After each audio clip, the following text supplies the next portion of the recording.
Ste kdaj pozorni na to, kaj piše na embalaži šamponov, ličil in parfumov?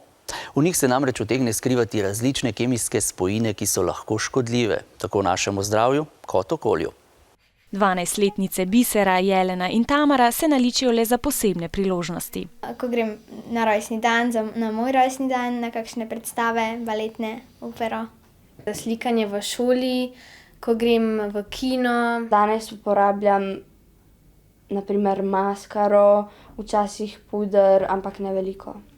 Senčila za oči, puder, glos in maskara. Vse to lahko najdemo v njihovi kozmetični torbici. Ko zbirajo ličila, so pozorne na barve in blagovne znamke.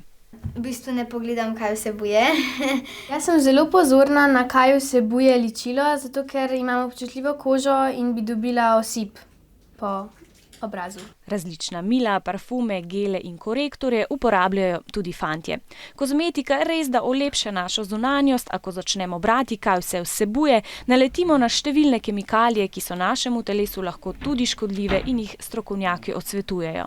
Parabenov naj ne bi bilo, cinamala naj ne bo, citrala naj ne bo, limonena naj ne bo, kakšne BHA kratice naj ne bo, kakšne DEP kratice naj ne bo, ali pa kakšne OMC kratice naj ne bo. Nevarne kemikalije so lahko krive za različne vrste raka, lahko poškodujejo možganske celice in povzročajo hormonske težave.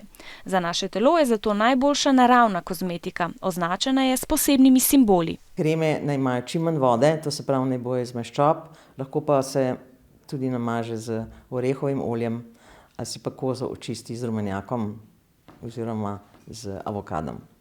Torej, fantje in dekleta, skrbno izbirajte kozmetiko in ne nasedete vabljivim napisom. Trik je v drobnem tisku.